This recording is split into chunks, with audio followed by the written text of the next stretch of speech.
মেলার মাঝখানে শঙ্করী মায়ের বলছে আমাদের চার রকমের বলছে পুরাকা চমাকা সোনাকা চাপা চমাকা এক পাই দেশে এক পাই দেবে চাপা কান খালি ছটফট করে কি কীর্তন শুনবো পৃথিবীতে আসি রাত খেয়ে বসার সেবা করে চলে যাবে আর পুরাকা কি বলছে গো অসার বস্তুকে শরীরে সার বস্তুকে গ্রহণ আর সোনাকা সব কিছু মন দিয়েছে তাই মেলার মাঝখানে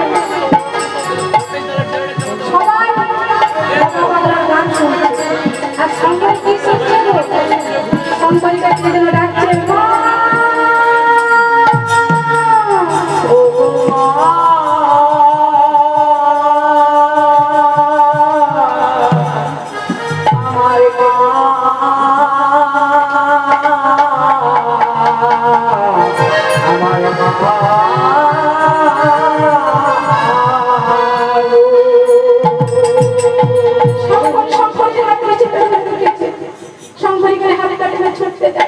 মেলার মাঝখানে শঙ্করীরা কোথায় চলে যাবে পাগলের মতন করছে কিন্তু শঙ্করী শুনতে পাচ্ছে কে যেন ডাকছে মা বলে বলছে মা কতদিন আমি খেতে পারি কেউ আমার সেবা দেয় না আমি অনেক ভুলে গেছি ও মা তুমি আমাকে নিয়ে যাও শঙ্করী শুনতে পাচ্ছে তার গোপাল ডাকছে মা মা করে ডাকছে শঙ্কর হাতটা ছেড়ে ধরে রেখেছে আর শঙ্কর ডাকছে টানতে টানতে মেলার মাঝখানে শঙ্করকে বলে ছুটতে ছুটতে সেই ছুটতে ছুটতে পুতুলের দোকানের সামনে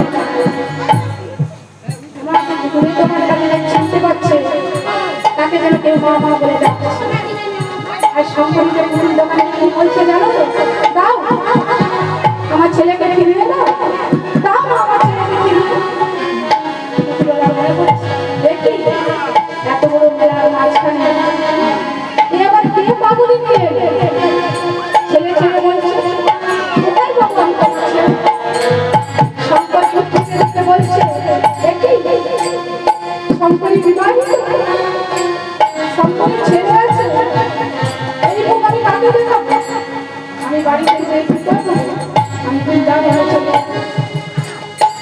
শঙ্করীকে তুমি যখন পুজোর দোকানের কাছে বলছে ও পুতুলা দাও না ছেলেকে ফিরিয়ে দাও না পুতুলা বলছে একটা পাগলি অস্থির আর একটা পাগল এসে করছে আমি কোথায় যাবো মেলার সবাই কমিটি এসে আমার তো মাথুর করবে দেখে বলা দিতে বড় বড় মানুষ তাই তার স্ত্রীকে ডাকলেন শোনো না মেয়েদের ব্যাপার মেয়েরা বুঝতে পারবে জিজ্ঞাসা করো না আর ছেলে আমরা কোথায় পাবো তাই কবিতার স্ত্রী বলছে তার বড় বড় তোমার ছেলে আছে তাদের এগিয়ে দিচ্ছে এটা তোমার ছেলে বলছে না না আমার ছেলেকে তো আমরা লুকিয়ে রেখেছি যাও আমার ছেলেকে ফিরিয়ে দাও যাও আমার ছেলেকে ফিরিয়ে আবার আমার ছেলেকে দেখো বলে না না তখন পরিবারদের আমরা মেয়েরা চালা গেছে সবাই বলতেছেন মনে হচ্ছে সত্যটা তো বিয়ে হয়েছে অনেকের গর্ভে সন্তান এই সময় অনেকে পাগল হয়ে এই সময় কি করা যায় আমার কাছে যে ছোট্ট গোপাল কিনা আছে তাকে আমি বাচ্চা বন্দি করে রেখেছি আর এই গোপালটা আমার হাতে হাতে তাই আমার কি করলেন তো পুতুলা স্ত্রী বাক্স থেকে গোপাল করে বের করে বলছে এইটা শঙ্কর যখন কি করে ছবের হাত থেকে দিচ্ছে হ্যাঁ এইটাই আমার ছেলে এইটাই আমার ছেলে তুমি আমার ছেলেকে লুকিয়ে রেখেছো দাও আমার ছেলেকে দাও শঙ্কর গোপালকে ছেলে বলছে আমি মনে করছি শঙ্করী বিবাহিত আমার মনে কত কিছু পাইছে না না এত সুন্দর গোপাল আর গোপালকে বলছে তোমার গোপালের দাম কত এই অনেকদিন আগে কিনেছিলাম 2.5 টাকা দাও সেই 2.5 টাকা দাও 2.5 টাকা দিয়ে আমার শঙ্কর গোপাল নিয়ে গোপালকে খুব সুন্দর করে আদর করে যমুনা বলছে খোকা অনেকদিন আগে আছে এবার আমাকে মা বলে ডাক না আমি তো তোর মা ডাকছি এখানে এসেছিলাম জানলা দেখো তাই তিনি আমার গোপালকে আদর করতে বাড়ি দেয় শঙ্কর মনে করছে আহা সুন্দর গোপাল তাহলে আমার বাড়িতে কি আছে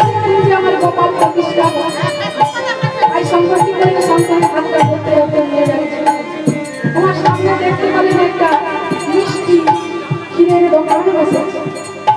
শঙ্করী আর কখন কথা বলবো, শঙ্করী সত্যি বলছে আমাকে একটা ক্ষীরের ভাণ্ড কিনে দাও না। ক্ষীরের ভাণ্ড তুমি কি করবে, দাও না আমাকে কিনে। একটা শঙ্করী কি করে একটা ক্ষীরের ভাণ্ড, সেই ক্ষীরের ভাণ্ড নিয়ে কি করে আসবো, রাজবাড়িতে চলে গেছে। সেই যে কুঞ্জ সাজিয়ে রেখেছে, সেই কুঞ্জকে তিনি গোপালকে প্রতিষ্ঠা করবে আর সুন্দর করে গোপালের সেবা দিচ্ছে। সেই বাবার কাপড় কিনে দিয়ে ক্ষীরের ভাণ্ড নিয়ে গোপালকে সেবা দিচ্ছে। আর গোপাল বলছে ও মা, আমি অনেক দিন খেতে তুমি আমাকে নিজের হাতে খাইয়ে দাও। তাই আর সঙ্গে নয়ন জড়ি কাঁদছে আর গোপালকে নিজের হাতে করে সেবা দিচ্ছে। গোপালকে শঙ্করীর হাতে সেবা গ্রহণ করছে। শঙ্করকে এত বেলা হয়ে যায়, শঙ্করী এখন কি করছে বুঝিয়েছে। তাই তিনি কি করলেন, কাপড়ের মতো দিয়ে দেখতে পারেন যে ছোট্ট গোপাল সেবা সেবা করছে। আর এবার শঙ্কর আজ নিজে হাতে গোপালকে খাইয়ে দিচ্ছে শঙ্কর। তাই বলছে সতীর পুণ্যে পতির লাভ। তাহলে কত ভাগ্য করে আমি শঙ্করীকে পেয়েছি, আজ আমি গোবিন্দ দর্শন পেলাম। শঙ্কর আর কাপড় কিছু বললেন না, চলে গেলেন। এই বলে প্রত্যেক দিন কি করে নেব ক্ষীরের ভাণ্ড। আর শঙ্করী রোজ আমার গোপালকে সেবা, আর শঙ্করী সেদিন কি করলেন, বাড়িতে খাওয়া দাওয়া শুনতে। শাশুড়ি দিচ্ছে রোজ ক্ষীরের ভাণ্ড এনে দিচ্ছে, গোবিন্দের সেবা দিচ্ছে, তখন প্রসাদ দিচ্ছে না কেন?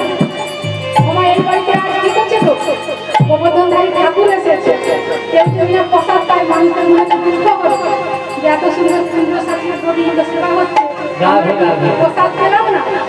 তাই আর শাশুড়ি বলছে আই না এলে ঠাকুর পূজা জানি না, বৌমাটা এসে খুব সুন্দর গোপাল এনেছে, তাহলে তার সেবা দিচ্ছে, আমাদেরকে প্রসাদ দিচ্ছে না কেন? ওমা এতদিন অভুক্ত ছিল। শঙ্করী মনে চিন্তা করতে করতে সব প্রসাদ কি করে গোপালকে সেবা দিয়ে কারোর জন্য প্রসাদ থাকে। শাশুড়ি বলছে শঙ্কর আজ থেকে ক্ষীর আনা বন্ধ, যত ক্ষীর এনে দিস বৌমা সব একবেলা নিজের সেবা করে, আমরা কি কেউ প্রসাদ পাবো না? আজ থেকে গোপালের সেবা করবো।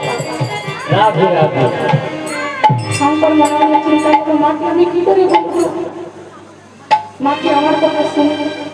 শঙ্করী প্রসাদ সেবা করে না, শঙ্করী সব গোপালের চিন্তা করতে করে কখন তিনি ভাণ্ড করতে সব ঠিক থাকে। একমাত্র শঙ্করী বলছে, শঙ্করকে বলছে তাই মাকে আমি কিছু বলতে পারবো। শঙ্কর তোমার তুমি শোনো না, আমাদের এত বড় জমিদার বাড়ি, নাই আমরা কি প্রসাদ পেলাম না, আমার বাড়িতে আমি গোপালের প্রসাদ সেবা করবো, আজ মানে কি জানাবো। শঙ্করী নয় আমি তো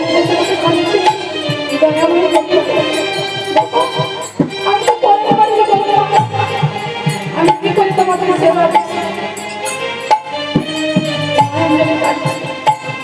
আর এদিকে আমার রাজধানী কি করছেন ঘুরে বেড়াচ্ছেন জমিদার বাড়ি, এসে দেখলেন যেখানে কুঞ্জের পাশে গোপাল তার পাশে একটা জানালা, সেখানে ক্ষীরের ভাণ্ড যে এনে দিল আমার সঙ্গ, ভাণ্ড সব জানালা দিয়ে খোলা না, 25টা ভাণ্ড পড়ে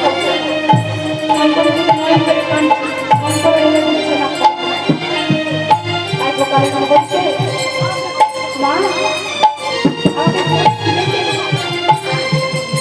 দাও না তুমি, কোথায় পাবো আমি এই বাড়ির বৌমা, আমার কাছে তো পয়সা গুলো কিনে নেয়।